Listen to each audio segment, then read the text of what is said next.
Frères et sœurs de partout, fidèles internautes, nous sommes heureux d'être avec vous cette semaine pour étudier la 7e leçon de notre questionnaire, notre guide d'étude de la Bible, thème de l'évangile de Jean.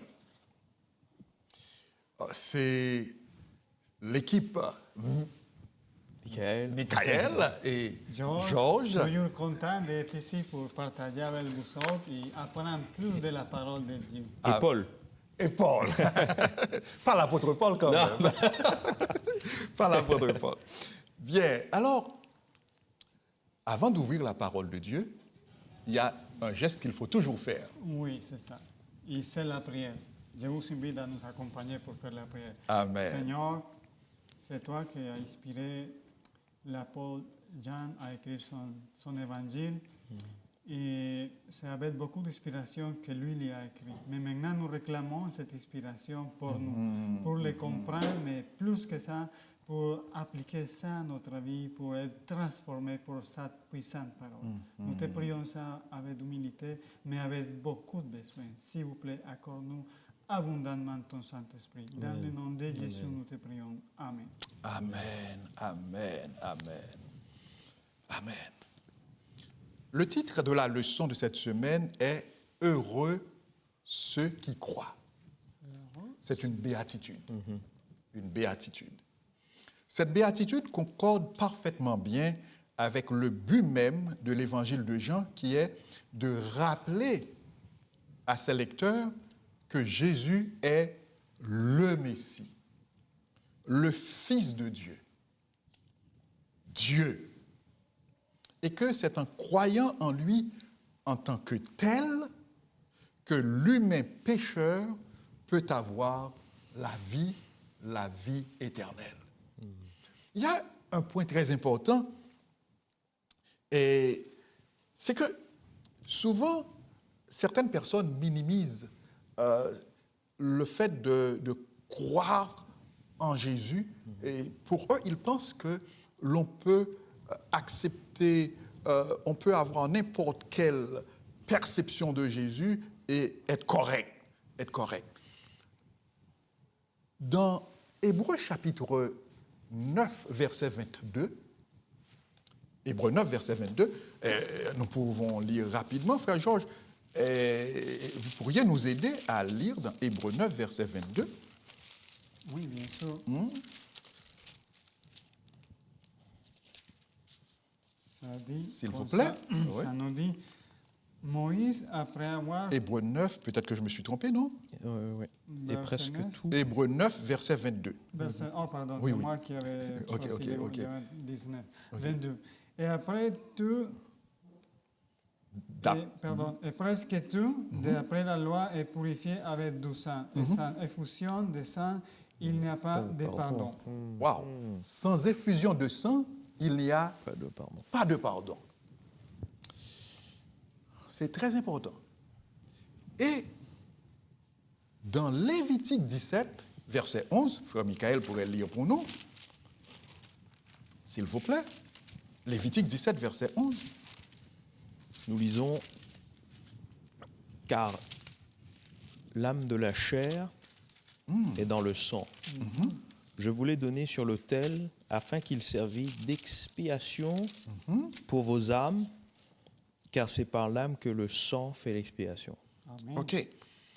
Ici, le mot âme, c'est le terme hébreu qui traduit âme ici, c'est le même terme qui traduit vie. La vie.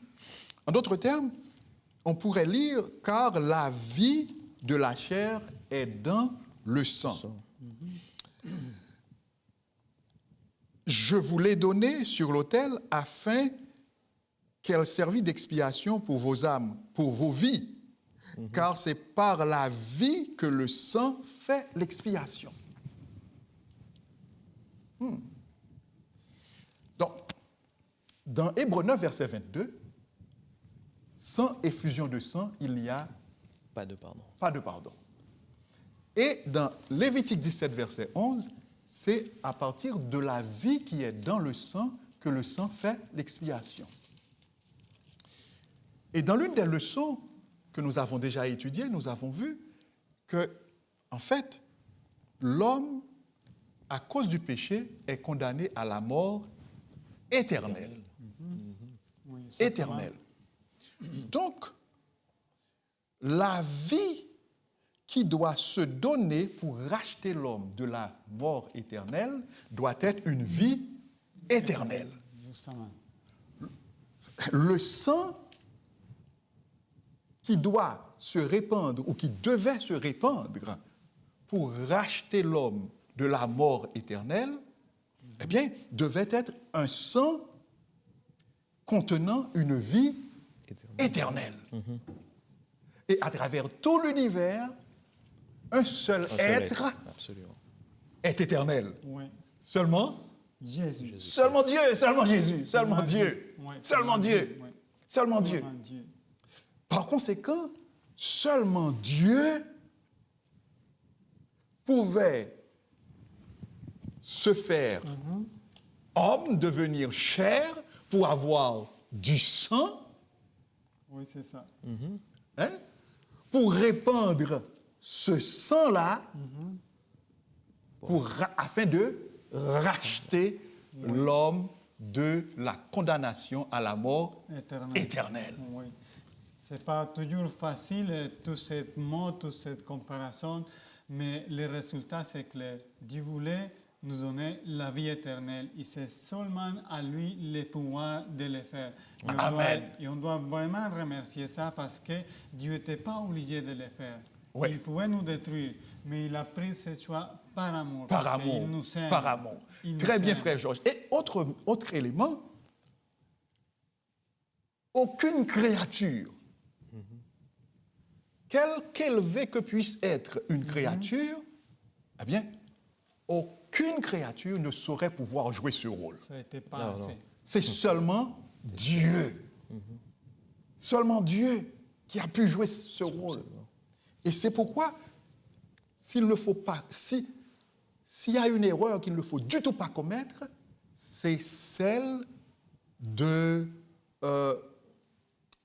minimiser le statut divin de Jésus. Absolument. C'est pourquoi, voyons, et la leçon commence par une béatitude. Heureux ceux qui croient. Heureux ceux qui croient en Jésus, Amen. Dieu, le Messie, le Fils de Dieu. Parce que seulement Dieu, seulement le sang, c'est quelque chose d'extraordinaire, c'est un mystère. Seulement le sang de Dieu pouvait se répandre pour racheter l'humanité de la condamnation, pour racheter l'être humain pécheur de la condamnation à la mort éternelle. Oui, oui. Maintenant, cette béatitude que nous présente ici la leçon est extraordinairement importante. Mais la leçon va encore plus loin. Et elle nous présente une trilogie entre l'identité de Jésus, alors une trilogie qui est constituée de l'identité de Jésus, la foi et le témoignage. Oui, c'est ça. Jean nous présente toute une mosaïque de gens qui ont pu identifier Jésus pour ce qu'il est réellement. Nous pouvons citer à titre d'exemple Jean-Baptiste, André, Philippe, Nathanaël, Pierre, des Samaritains, Marthe, la sœur de Marie, Thomas et même Pilate. Oui. Et même Pilate, frère Michael. Oui, oui, oui. Ils ont tous reconnu en Jésus soit le Messie, le Fils de Dieu, Oui. le roi d'Israël, le Seigneur, le Dieu fait homme. Pas l'homme fait Dieu. Non, non, non. Pas l'homme fait Dieu. Le Dieu fait homme. Pas l'homme fait Dieu, mais le Dieu fait homme. C'est un point C'est important, très important de le souligner. Oui. C'est très important de souligner parce qu'il faut bien comprendre le message que Dieu nous donne. Et Dieu voulait nous sauver du péché et nous élever de nos conditions. Mais jamais les hommes se feront Dieu. C'est ça. Il est descendu. Oui, c'est ça. Voilà. Et faire nous. Frère Michael allait dire quelque chose, non? Non. OK, bien. Donc, ces gens-là qui ont fait cette témoignage, cette découverte d'abord, frère Georges, eh bien, et ils ne se sont pas tus. Oui, Ils ne sont pas restés indifférents. l'ont partagé. Ils ne sont pas restés avec la bouche fermée. Ils ont témoigné. Amen. Ils ont cru Amen. et ils ont témoigné. Partagé. Ils ont découvert l'identité de Jésus. Oui, c'est ça. Ils ont cru. Ils ont été amenés à la foi. Absolument. Et ils ont témoigné. Est-ce que nous pouvons dire gloire à Dieu pour cela? Est-ce que, à travers ce que nous voyons ici, le message, grâce à ces personnes qui ont témoigné, est peut-être parvenu jusqu'à nous? Oui, c'est Ah vraiment- oui, oui, Ça oui, revient jusqu'à oui. nous. Donc la mission qu'on a, sans aller trop vite, à nous aujourd'hui, c'est de partager Ah ce oui? témoignage. Donc Oui.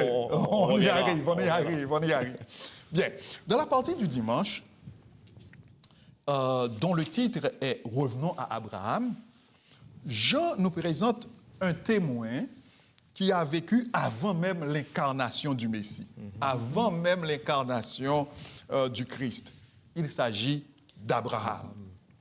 Dieu a fait à Abraham, son ami, la promesse que toutes les nations de la terre seraient bénies en sa postérité. Nous pouvons lire cela dans Genèse 22, verset 18. Genèse 22, verset 18. Frère Michael pourrait lire pour nous Bien sûr. rapidement, s'il vous plaît. Toutes les nations de la terre seront bénies en ta postérité parce que tu as obéi à ma voix.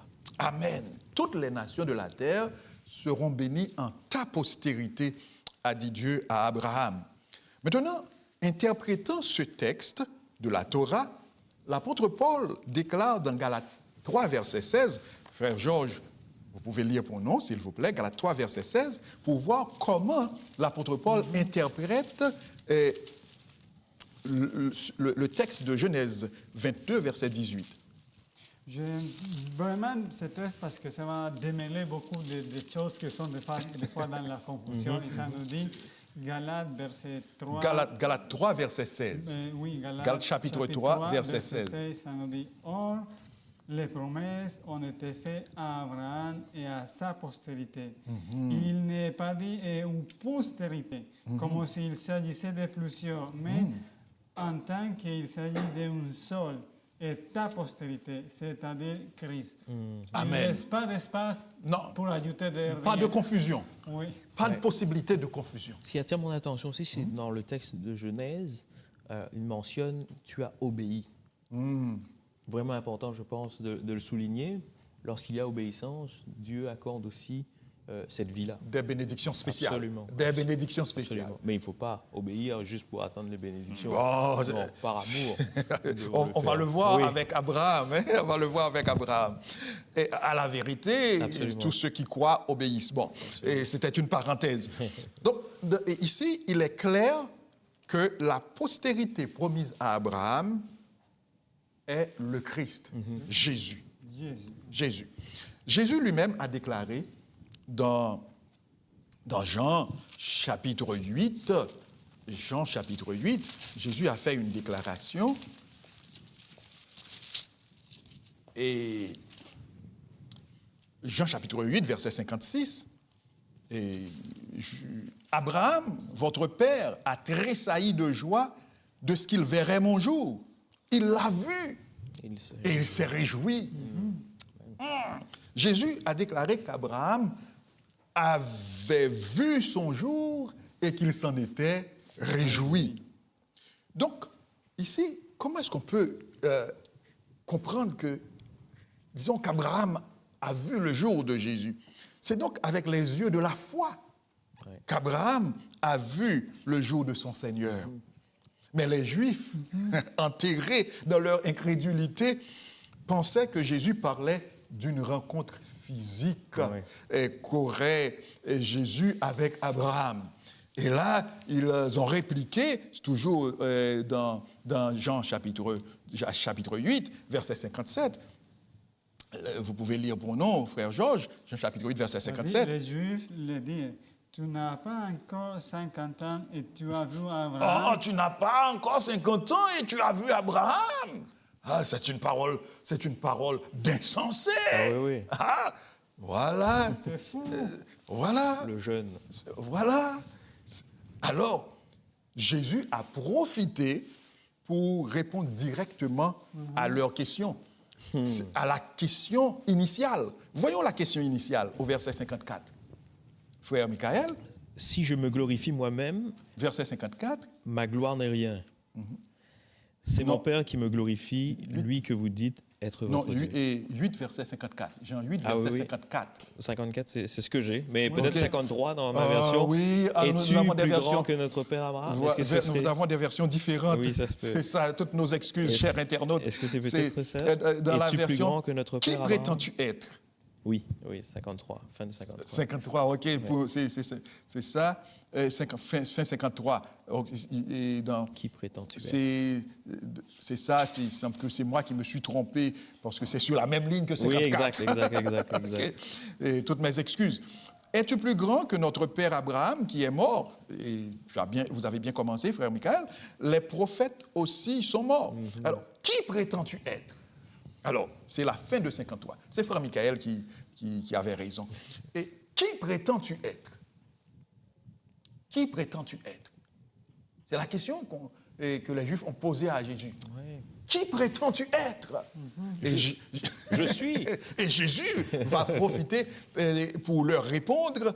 Et au Verset 58. verset 58, ah oui, frère Georges, lisez pour nous, s'il vous plaît. Jésus leur dit, en vérité, je vous le dis, avant qu'Abraham fût, je suis. Avant qu'Abraham fût, je suis.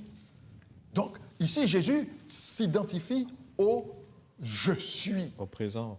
Au je suis. Et ce je suis, on le retrouve dans Exode chapitre 3. Si j'ai bonne mémoire, Exode chapitre 3, quand Jésus se présentait Oui. à Moïse, et que Moïse lui a dit, mais ok, tu m'envoies auprès du peuple, quand je serai arrivé, qui est-ce que je leur dirai et qui m'a envoyé? Dieu leur a dit, s'appelle Je suis m'a envoyé. c'est quel verset encore, frère 14. Michael? C'est Exode 3, verset 14. Exode 3, verset 14. Tu leur diras que celui qui s'appelle Je Je suis suis m'a envoyé. m'a envoyé. Ici, Jésus s'identifie au je suis de la Torah, au je suis de l'Exode, Yahvé, l'Éternel. L'Éternel. Et les Juifs, ils ont bien compris que Jésus, en leur donnant cette réponse, s'identifiait à Dieu. Oui. OK? Il n'était pas content. Et c'est presque pourquoi, outré. c'est ça, c'est pourquoi, et voyons, le texte dit, la suite du texte dit, là-dessus, ils prirent des pierres pour les jeter contre lui. Parce que pour eux, Jésus était en train de blasphémer. Pour eux, Jésus s'identifiait à Dieu lui-même. Donc, et pourtant, Jésus avait totalement raison. Nous pouvons lire Ésaïe 9, verset 5. Ésaïe 9, verset 5. Ésaïe chapitre 9, verset 5, nous lisons rapidement. Celui qui trouve le premier peut lire. Car un enfant nous est né, Un enfant nous est né, un fils nous est donné, un fils nous est donné, et la domination reposera sur son épaule. On l'appellera admirable, on l'appellera admirable, conseiller, conseiller, Dieu puissant, Dieu puissant, Père éternel, Père éternel, prince prince de la paix. Frère Michael, le prophète parlait de qui ici? Jésus-Christ. Il parlait de Jésus. Il Jésus-Christ, annonçait, le Messie. il annonçait la venue du Messie. Absolument. Et le Messie serait le Père éternel, le prince de la paix, le Dieu Puissant. puissant. L'apôtre Paul, dans Romains chapitre 4, versets 1 à 5, Romains chapitre 4, versets 1 à 5, parlant d'Abraham, parce que Jésus parlait d'Abraham, voyons, et et c'est Abraham, ce témoin avant même la naissance de Jésus, que nous sommes en train de considérer dans la première partie de la leçon, que nous dit l'apôtre Paul concernant Abraham dans Romains 4, versets 1 à 5. Frère Georges? Et que dirons-nous donc qu'Abraham, notre père, a obtenu selon la chair? Si Abraham a été justifié par les œuvres, il a sujet de se glorifier, mais non devant Dieu. Car, que dit l'Écriture, Abraham crut à Dieu et cela lui fait imputer injustice. Or, celui qui une œuvre, pardon, je me répète. Or, à celui qui a fait une œuvre, le salaire est imputé non comme une grâce, mais comme une chose due. Et les saints, on les lit aussi. Mais oui. Et celui qui n'a fait point d'œuvre, mais qui croit en celui qui a justifié l'impie, sa foi lui est imputée en justice. Très bien. Merci, frère Georges. Ici, Paul montre clairement qu'Abraham plaçait sa confiance dans la promesse de Dieu. Et quelle a été cette promesse? Toutes les nations de la terre seront bénies en ta postérité. Et cette postérité, c'est Jésus. C'était bien le Messie, Jésus. Donc, Abraham plaçait sa confiance dans la promesse de Dieu, dans le Messie qui allait venir.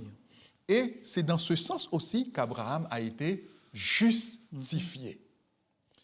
De là, nous pouvons comprendre qu'Abraham, ainsi que tous les autres croyants qui ont vécu avant l'incarnation du Christ, avant la croix, ils ont tous reçu leur salut, non en vertu de leurs œuvres, non en vertu des sacrifices d'animaux qu'ils offraient, mais par la foi qu'ils manifestaient dans la postérité promise à Abraham.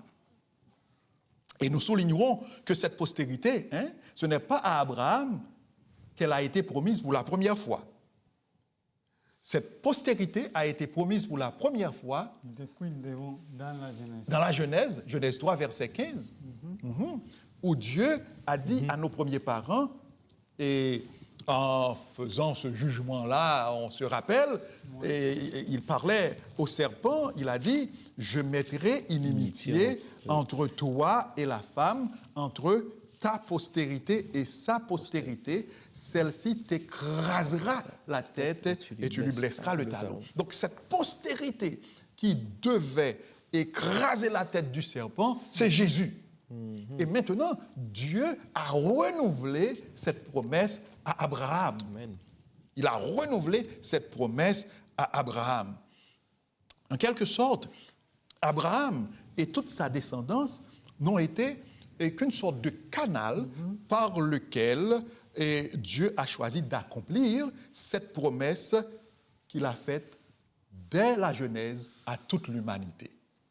En quelque sorte, la promesse de la postérité, la promesse du salut n'a pas été faite exclusivement au peuple juif ou au peuple d'Israël ou à la descendance d'Abraham, mais c'est à toute l'humanité. À toute l'humanité.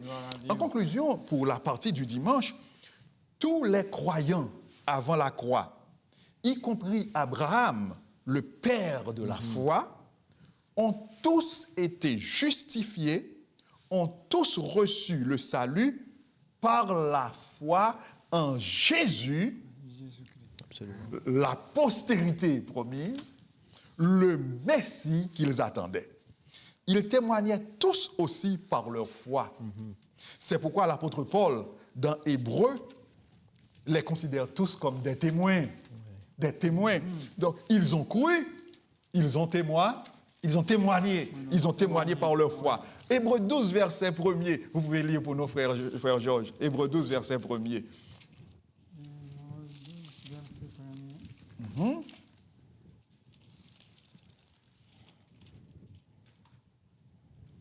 Ça nous dit, nous donne aussi, puisque nous sommes environnés d'une si grande nuée de témoins. Amen. On peut s'arrêter ici. Okay. Et au chapitre 11, et l'apôtre Paul nous présente les hommes et les femmes de foi, Oui. les héros de la foi. Et comment il les appelle au chapitre 12? Noé, Des témoins. témoins. Des témoins.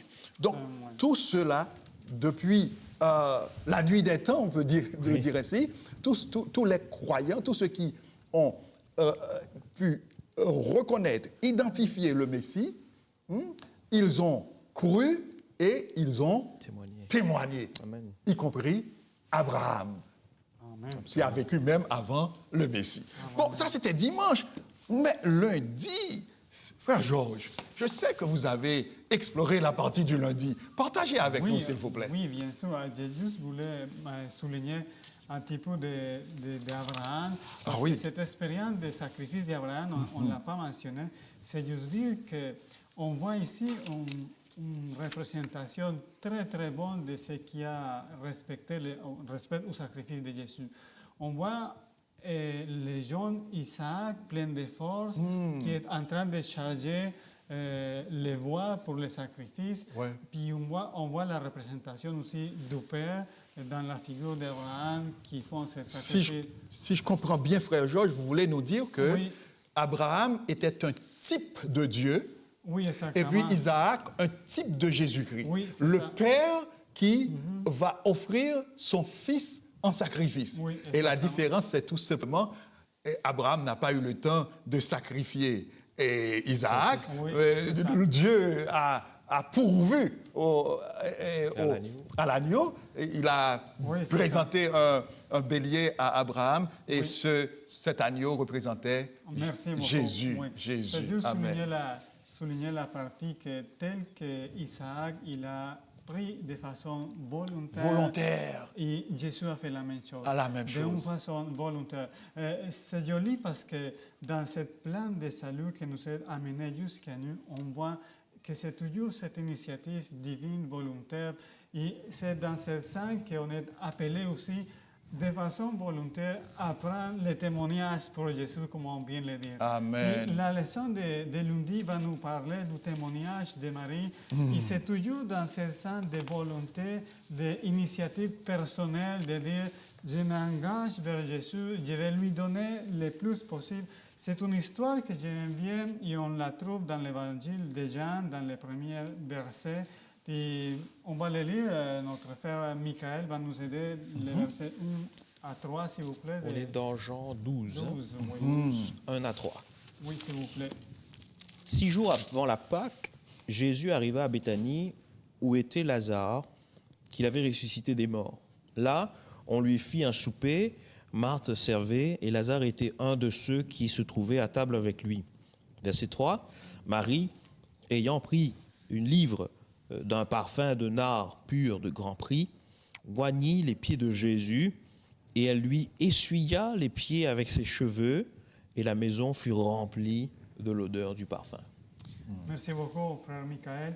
C'est une histoire que j'aime bien parce que cette figure de ce parfum, ça peut devenir l'influence que nous exerçons vers les autres. Quelle sorte de parfum, quelle sorte d'influence, quelle sorte de témoignage nous donnons, ça ne va pas rester caché.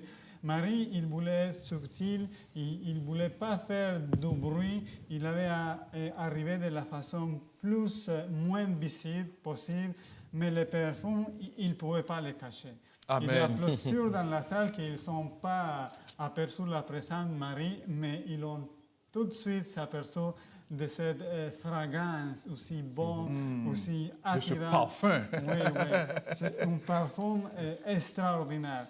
Mais aussi, c'est le fait de Marie de donner à Jésus son mieux, de donner ce qu'elle a de plus peut-être précieux. ce qui représentait pour elle, peut-être toutes ces économies de plusieurs temps, mais ça n'était rien pour elle, parce que dans son corps, il avait les remerciements, parce que Jésus lui avait pardonné ses péchés, mais aussi, elle venait de ressusciter son frère, on le lit dans les versets, il était Lazare, à celui que Jésus avait ressuscité.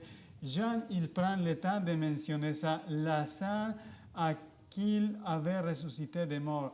Dans le corps de Marie, il avait ce remerciement, cette reconnaissance, parce que Jésus n'était pas simplement une personne normale. Il savait que ça a été le Messie, ça a été le Christ que le peuple d'Israël attendait. Mais aussi, Marie, il avait entendu dire que ça va être la mort de Jésus. Il disait, je ne peux pas me permettre jusqu'au moment final, je voulais faire quelque chose déjà, tout de suite, maintenant. Et ça, c'est appel pour nous aussi. On ne peut pas laisser nos croyances cachées. On doit vraiment l'apprendre, on doit s'engager, mais aussi avec nos gestes, on doit manifester qu'on croit. On ne doit pas avoir peur aujourd'hui de dire je suis chrétien, je crois en Dieu, parce que je vous dis, quand vous êtes en dépression, quand vous êtes seul, ça ne va être pas tes amis, ça ne va être pas les théories que tu apprends à l'université qui te vont aider à sortir de tes problèmes. C'est pour ça qu'on ne doit pas rester caché, on doit vraiment prendre courage comme Marie, parce que vous savez, les gens, ils commençaient à juger Marie par ses actions, mais c'est Jésus même qui prend la défense de Marie.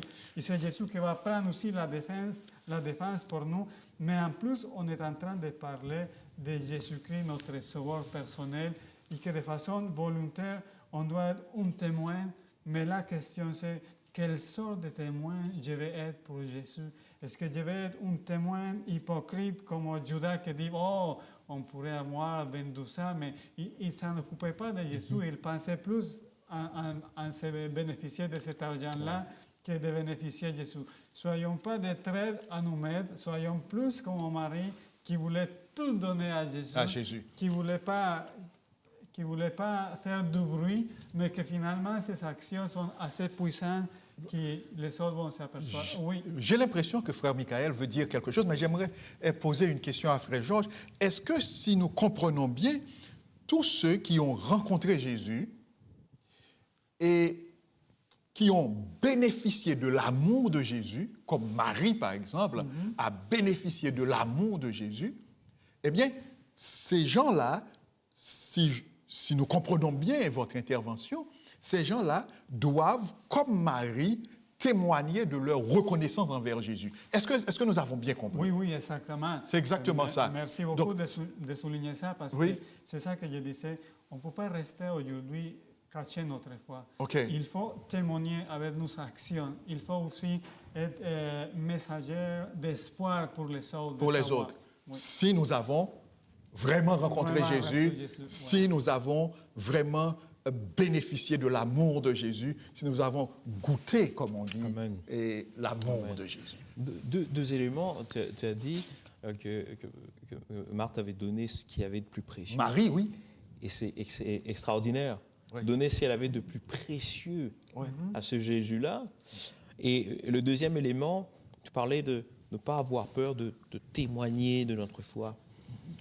En arrivant ici au Québec, je me suis rendu compte que les gens sont beaucoup dans la laïcité. Et c'est dans la Constitution, laïque, très laïque, on ne parle pas de religion. Et je respecte. Mais lorsque Dieu nous inspire à partager la parole, nous nous rendons compte que les gens ont besoin de Jésus. Amen. Et c'est extraordinaire. Lorsque j'ai jamais... Quand j'étais plus jeune, j'avais honte de dire que j'étais chrétien, mais aujourd'hui, brûlant... Le Seigneur, comment il m'a convaincu, changé ma vie. Vous avez rencontré le Messie? Oui, absolument. Mais c'est dans cette démarche-là qu'on se rend compte qu'il y a autour de nous aussi d'autres chrétiens, pas forcément adventistes, qui partagent leur foi également. Et on se rend vraiment compte que, à travers les yeux de la mission, évidemment, que les gens ont besoin, ont soif de Jésus. Ouais. Ils essaient eux-mêmes de se convaincre que non, tout va bien, j'ai ma force, j'ai ce dont j'ai besoin. Mais au fond d'eux-mêmes, lorsqu'on fait une démarche comme la méthode de Christ, se mêler aux gens, chercher à répondre à leurs besoins. Absolument. Et c'est là qu'on se rend compte que c'est ce qu'il cherchait, Jésus-Christ. Parce qu'au fond, lorsque Dieu a créé l'homme, il a mis en nos cœurs cette pensée de Dieu, de l'éternité. Et lorsque un missionnaire ou lorsqu'un témoin de Jésus vient porter cette parole-là, cette flamme peut je ne me rappelle pas exactement le nom de l'auteur, je crois que c'est soit Alain Choquet, mais je ne me rappelle pas exactement qui a dit « Chacun a dans son cœur un vide qui a la forme de Dieu ». Je ne me rappelle pas exactement le nom de l'auteur, mais en réalité, c'est vrai. Oui. Dieu a mis dans nos cœurs la pensée de l'éternité. Bien, alors, frère Michael, sûr. continuez Mais là, Pilate, avec la partie du mardi. le témoignage involontaire de Pilate. Involontaire Involontaire. de Pilate. Ouais. Même Pilate a témoigné. Absolument. Parce Ce qu'il a, gouverneur romain. il a rencontré Jésus. Ben oui, en son cœur, on le voit, le texte est flagrant, nous montre vraiment que Pilate a vraiment rencontré Jésus Ben oui. et accepté. Mais accepté de façon personnelle, plus Alors, personnelle. Pas une rencontre spirituelle. Alors, Oui. c'était une rencontre physique d'abord. Oui, une rencontre physique d'abord. Absolument. Oui. Absolument. Et voilà, ce gouverneur romain, bien que dans le texte, comme le texte nous le montre, qu'il proclame 3 fois l'innocence de Jésus, finalement, il finit par céder à la pression. Et c'est le point intéressant dans ce partage, dans cette partie du texte, parce que le texte met en lumière, met en exergue le fait que la pression sociale peut être terrible. Peut-être un handicap. Peut être un au handicap. témoignage. Au témoignage et aussi nous éloigner de Dieu. Oui.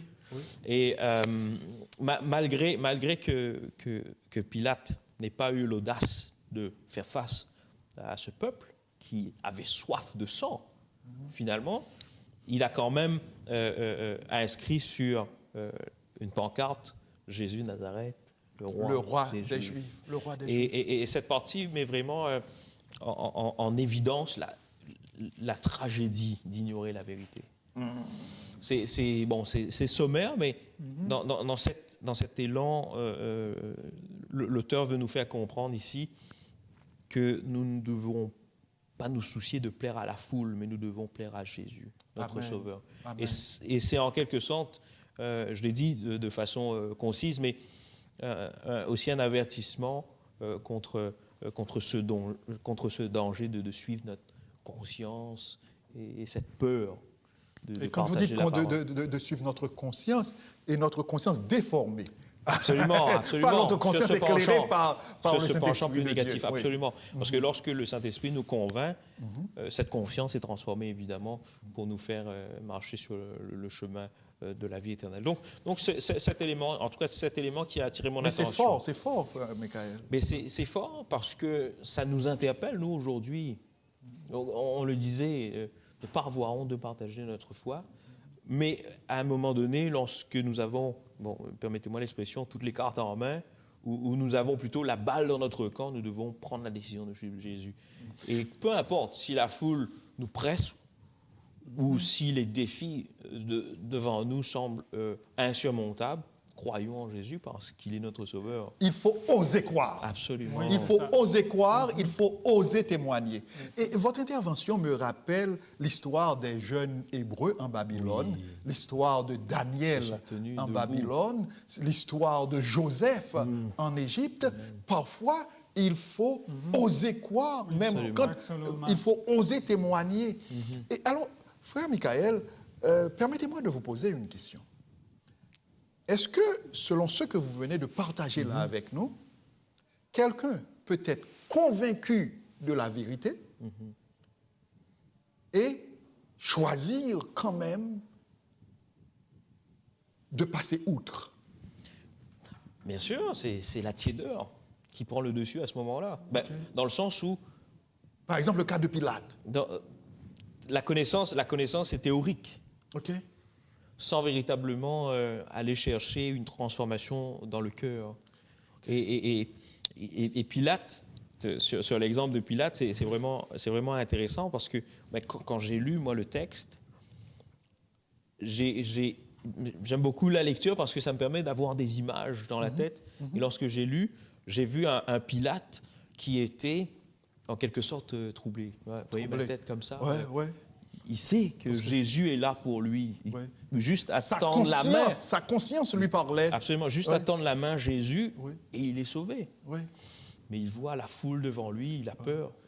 Sa renommée était plus importante pour lui. Exact. Et son poste était plus important pour lui et que prendre position pour la vérité. Exact. Mais je pense qu'il y a aussi une dimension... son pouvoir, en quelque sorte, était plus ou moins palpable. Ouais. Mais sauf qu'au bout de son ministère, au bout de sa mission, de sa carrière, Ça a mal fini. L'histoire rapporte que ça a mal fini pour lui. Terrible, c'était terrible. Est-ce que l'on peut C'était un croire, regret. on peut comprendre par là que quand on trouve l'occasion de se tenir debout pour Christ, quand on trouve l'occasion, quand on a l'occasion de témoigner pour Dieu, pour Jésus, et que l'on met d'autres choses, soit le pouvoir, soit la renommée, soit les avantages, etc., et terrestres, au-dessus, est-ce que ça détermine catégoriquement notre sort? Oui, bien sûr. Ben, Et- je voulais justement mentionner ça. On doit voir dans cette histoire que Pilate, pour s'ajuster à ses bénéfices personnels, à ses intérêts terrestres, il a fini pour crucifier les sauveurs. Il a fini pour... Par se faire complice. Oui, il a fini pour être complice de la mort d'un homme innocent et finalement perd son poste, mais aussi perd la vie éternelle. Perdre la vie éternelle. Quelle sorte de choix est-ce que nous devons faire aujourd'hui? Quelle sorte de choix est-ce que personnellement je vais faire? Je dois Quelle faire. sorte personnelle Ok. vous ferez? Chacun de nos internautes, chacune oui, de nos exactement. internautes Parce que, doit faire comme aujourd'hui. on a souligné, ce n'est pas une question juste de connaître la vérité. Il faut aussi prendre décision par la vérité. Sinon, ça ne donne rien, juste la connaissance. Mais la souveraineté de Dieu permet que, comme tu disais, est-ce que c'est catégorique? Je dirais, malgré tout, malgré les choix difficiles ou les choix peut-être volontaires qui ont mené, qui nous mènent à l'extérieur ou loin de Dieu, malgré tout, Jésus nous tend la main. Oui. Donc c'est aujourd'hui ou jamais. Son amour, Absolument. oui, le porte toujours à rester les bras ouverts, comme Bien sûr, le père bien du sûr. fils prodigue. Mais c'est le temps maintenant. Oui, mais il faut souligner quelque chose aussi, frère Michael, c'est que la souveraineté de Dieu respecte le libre arbitre Bien de sûr. l'homme. Bien sûr. La souveraineté de Et heureusement, l'homme, oui. la De souveraineté de Dieu, pardon, la souveraineté de Dieu ne force Absolument nullement pas. le libre arbitre Exact. de l'homme. Donc, en quelque sorte, bien-aimés, vous qui nous écoutez, Dieu respecte notre libre arbitre, mais son appel pour nous aujourd'hui, c'est de faire le bon choix. Absolument. Choisir de nous mettre du côté de Jésus. De la vie. Et frère Georges, la partie du mercredi, c'est le témoignage de Thomas. Je sais entendre les gens dire « Ah, moi, je suis un saint Thomas ». Les sceptiques, souvent. Oui, ben, malheureusement, les gens ils vont rester juste avec la première partie de Thomas. Oh, Rester ok. incrédule. Incrédule. Il aime ça parce que Thomas, il disait si je ne vois pas et je ne touche pas et je ne mets pas mes doigts, Ok. je ne vais pas croire. Oui. Mais la question, c'est que les gens restent juste avec cette partie de l'histoire. Mais Thomas, il n'a pas resté incrédule. Oh oui. Il n'a pas resté incrédule et on pourrait le lire dans Jean, le chapitre 20.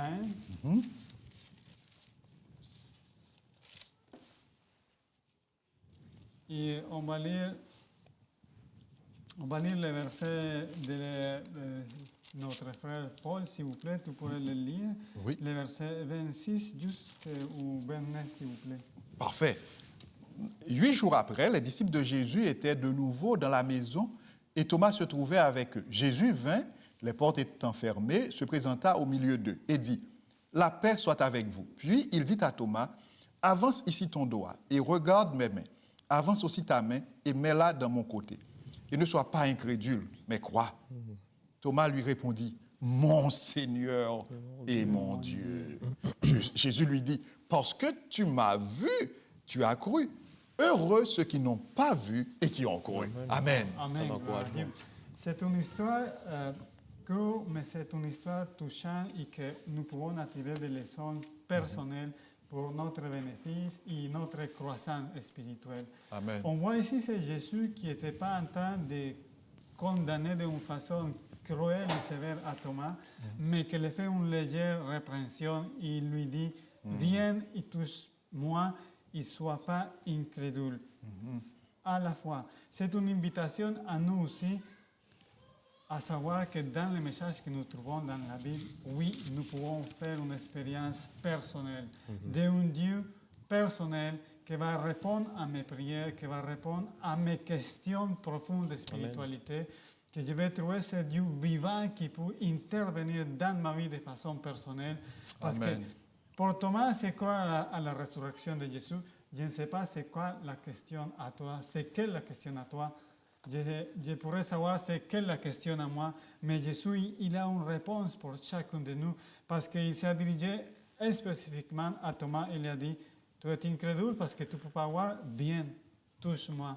Mais c'est ça que je peux vous dire, Jésus, notre Dieu, notre Père Céleste, il a une réponse personnelle pour ce doute. Mais soyons sincères comme Thomas aussi, parce que aussitôt que lui a eu l'évidence, il a proclamé mon Seigneur, mon Dieu. Il ne s'est resté pas juste à dire mon Seigneur, que ça peut donner une marge de Dieu. Non, il a dit aussi mon Dieu, mon Rédempteur, mon Sauveur. Puis il a devenu un fidèle, il a prêché sur Jésus ressuscité. Soyons-nous tels que Thomas, quand Dieu nous donne l'évidence, ne restons pas dans l'incrédulité et devenons croyants. J'aime bien la finir de cette histoire parce qu'il devient croyant.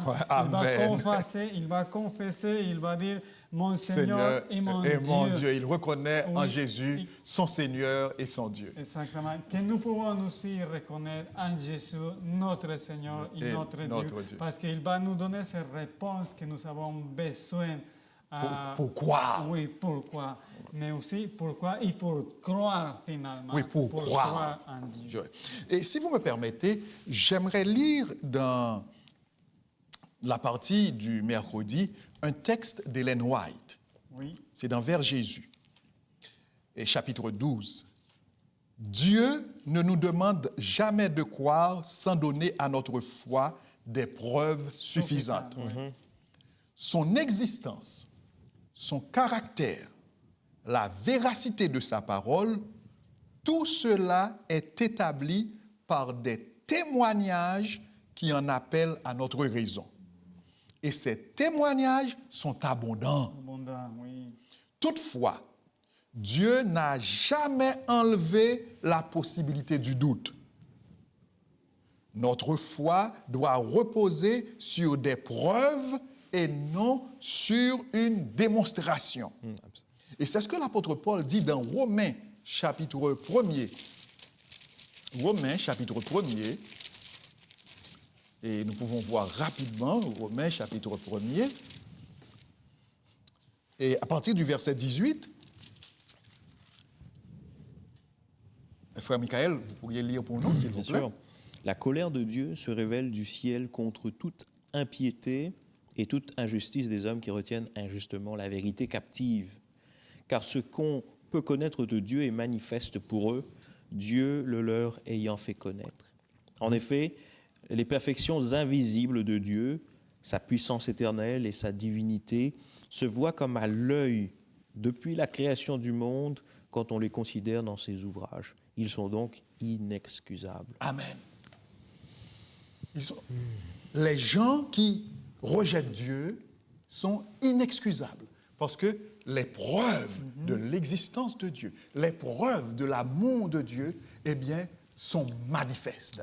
Et David le dira au psaume 19, « Les cieux racontent la gloire de Dieu et l'étendue manifeste l'œuvre de ses mains. » C'est vrai qu'aujourd'hui, la science est en train de découvrir les principes anthropiques, les réglages fins qui montrent clairement, voilà, c'est scientifiquement démontré, que le hasard ne saurait pouvoir réaliser ce qui est là, l'univers. Non, il y a un créateur.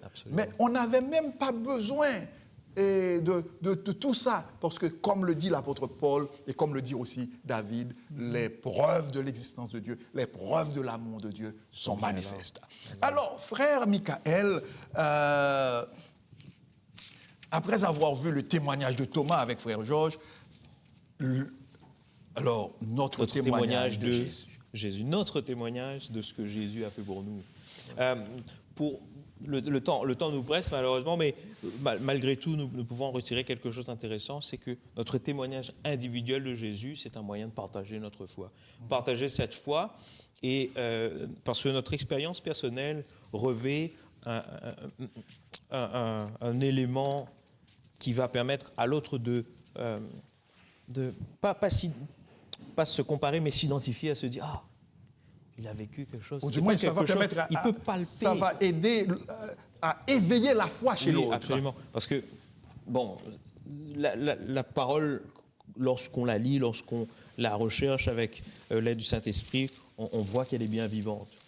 Le témoignage, au contraire de ce qu'on peut nous apporter aux autres, c'est cette influence que la parole a faite sur nous qu'on peut partager. Donc, ne négligeons pas cet aspect du partage de notre expérience. C'est vrai qu'il y a des occasions plus propices qu'à d'autres, mais l'importance de partager notre témoignage peut encourager d'autres croyants, peut susciter dans le cœur de ceux qui peut-être ne connaissent pas Dieu cette flamme, cette volonté de suivre ce Créateur. Donc, l'importance de témoigner de façon collective à l'Église ou autour de nous lorsque nous faisons notre travail missionnaire. Personnellement. Absolument.